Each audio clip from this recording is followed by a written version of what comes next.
Hello my viewers and welcome to a captivating exploration of the intricate web of colonial exploitation and cultural appropriation that lies beneath the surface of art history. Now in this enlightening discussion, we take a look into the fascinating journey of Black Christ icon paintings from their origins in Africa to their unexpected presence in Russia. Now, a lot of people have been asking how these paintings found themselves in Russia. Well, I guess this is a must-watch video for you. Now, at the heart of this narrative is the little-known campaign against Emperor Theodorus II of Ethiopia, whose kingdom fell victim to British imperial ambitions in the 19th century.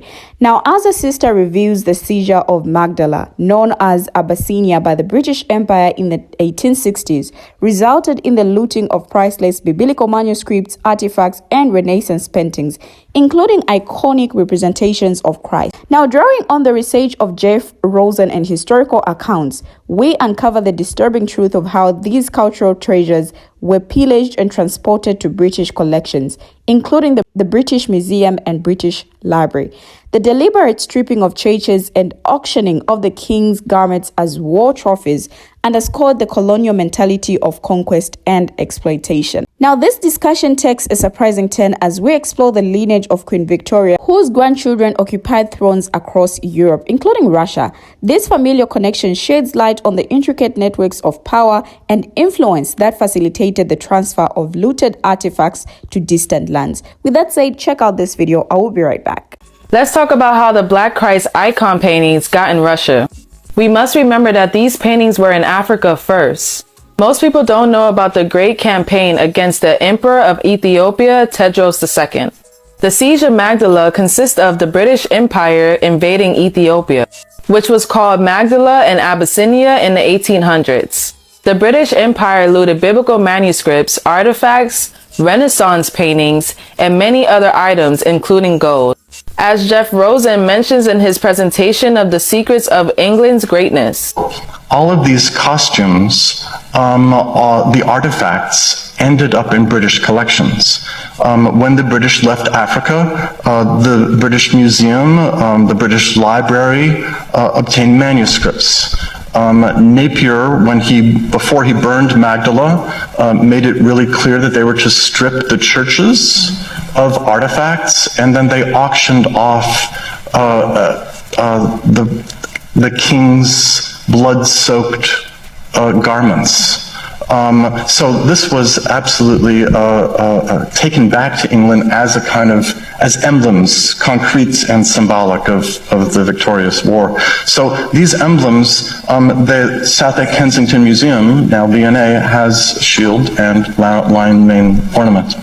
Also, this is a refugee from a country that has been defeated, where its capital has been razed, and all of the treasures of the capital have been looted. The British used 2 elephants and 200 mules to sack Magdala and cart off all the treasures.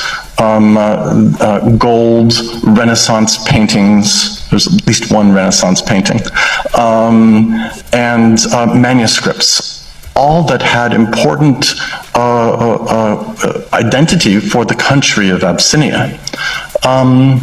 With respect to the topic of this machine of British or fostering British identity, I think this gesture also solidifies it. It's British power that has subjugated the Black African on the right, and that's emblemized by the tattoo emblem. Think of bringing Indian elephants to Africa as war elephants, essentially. And at the same time, sheltering one of its native sons, the prince. Queen Victoria was the Queen of the United Kingdom at the time when Magdala was sieged, and majority of the stolen items were under her possessions and passed down in her lineage, which ruled other lands such as Russia. At the outbreak of the First World War, their grandchildren occupied the thrones of Denmark, Greece, Norway, Germany, Romania, Russia, Spain, and the United Kingdom. For this reason, Victoria was nicknamed the Grandmother of Europe. And some of Victoria's grandchildren married into the Romanov family, aka the Russian Empire.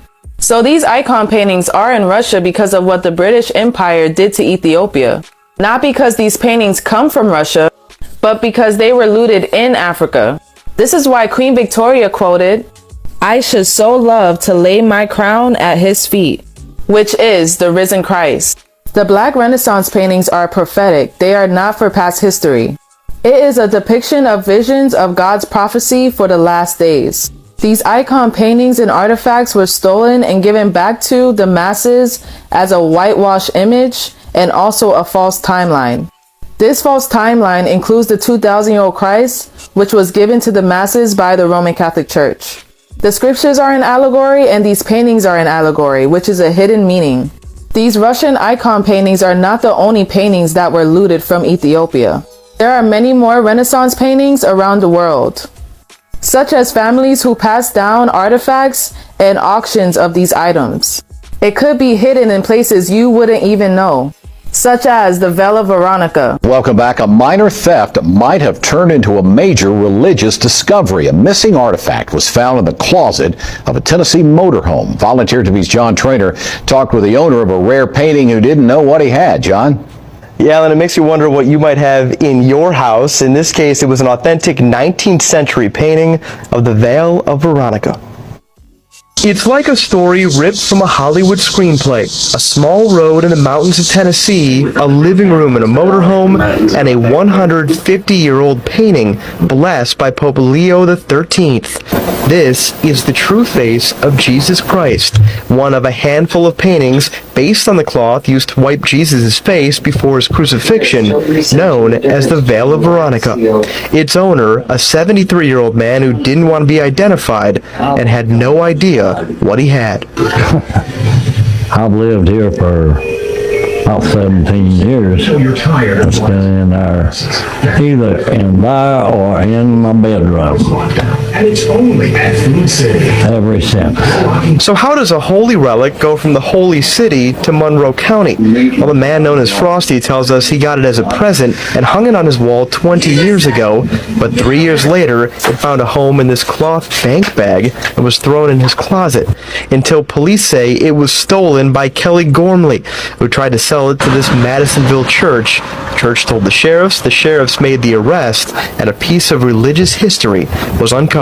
You know, at first, obviously, it was a big surprise for us that something like this might even, be in East Tennessee. Normally, you'd expect to find something like this in a museum or maybe in Rome, in the Vatican. The painting is now under lock and key in a secret location. Gormley is imprisoned for theft, and Frosty is overwhelmed that a treasure was laying hidden in his home. I know they really wanted it bad, but I said, nah, I don't think I'll be parting with it.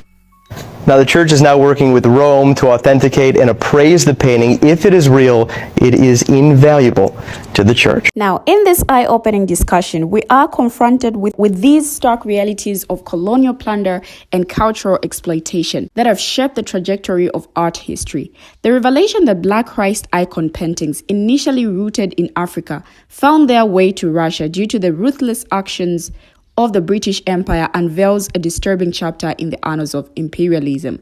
The historical account of the campaign against Emperor Theodorus II of Ethiopia serves as a poignant reminder of the devastating impact of European colonial ambitions on African nations. The seizure of Magdala by the British in the 19th century not only resulted in the looting of priceless artifacts and manuscripts, but also symbolized the systematic dismantling of indigenous cultures and identities. Supported by the research of scholars like Jeff Rosen, we are confronted with concrete evidence of the deliberate efforts to strip churches of their treasures and exploit them as spoils of war. The auctioning off of the king's blood-soaked garments and the subsequent transfer of cultural artifacts to British collections highlight the callous disregard for the sanctity of indigenous heritage and the perpetuation of colonial dominance. The revelation of Queen Victoria's familial connections to European monarchies, including Russia, adds a layer of complexity to the narrative. The interwoven networks of power and influence facilitated the dissemination of looted artifacts across continents, perpetuating a cycle of exploitation and cultural erasure.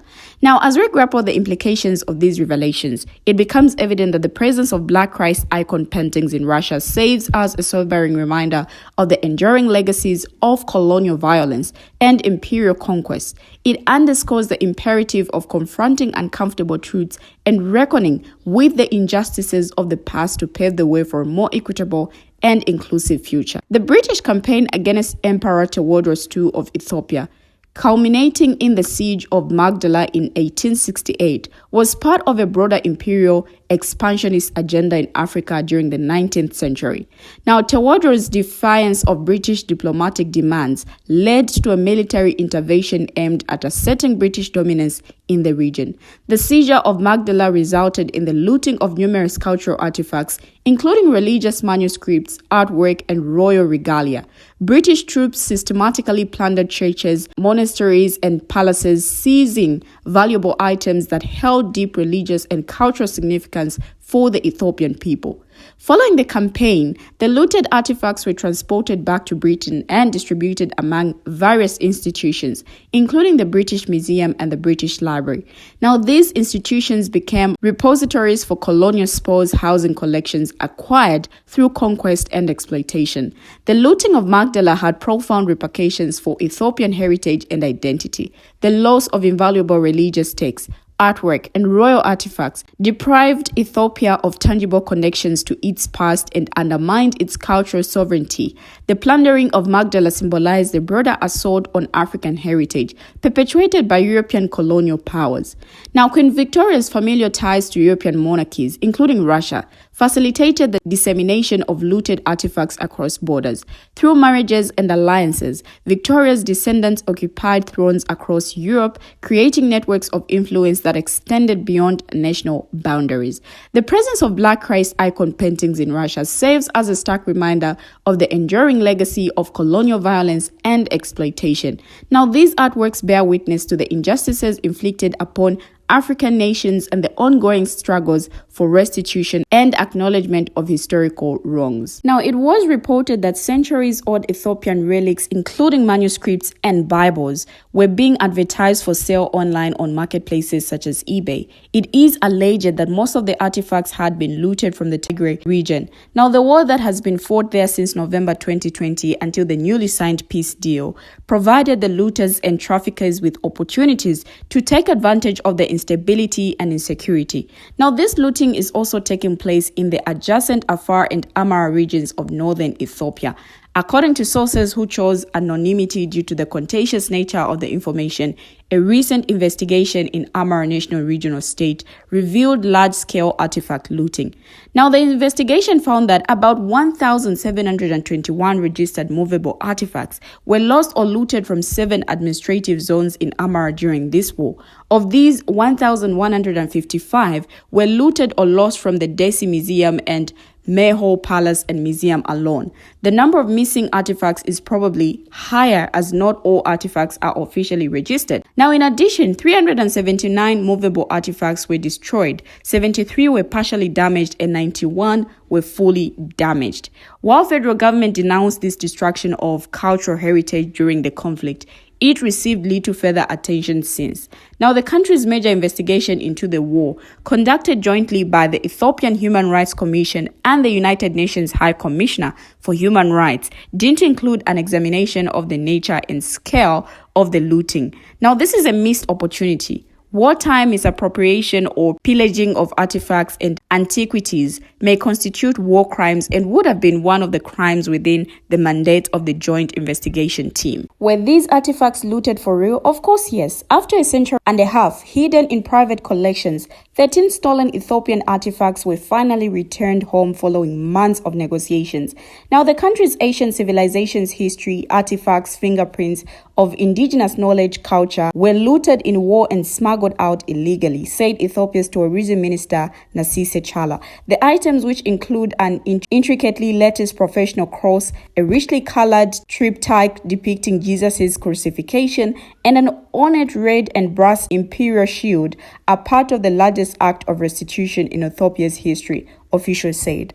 These artifacts were taken in 1868 after the Battle of Magdala between the British and Ethiopian empires. Now, some of the objects had been offered in an auction in Britain in June by a private seller descended from a British soldier who fought in Magdala. There are many artifacts that were looted from Magdala, said Ethiopia's ambassador to the United Kingdom, where many of the treasures were. Now, we couldn't manage to bring back all of them, but this is the first time in the country's history to bring back looted artifacts in this quantity. Several of the objects were acquired by a foundation, a cultural monoprofit organization, and handed to the Ethiopian embassy in September. They were returned to Addis Ababa and will go on display in Ethiopian museums, but the work is far from over, officials said. We have finally come to the end of the video. What do you have to say? Share your thoughts as well in the comment section. Thank you for watching and see you in my next video.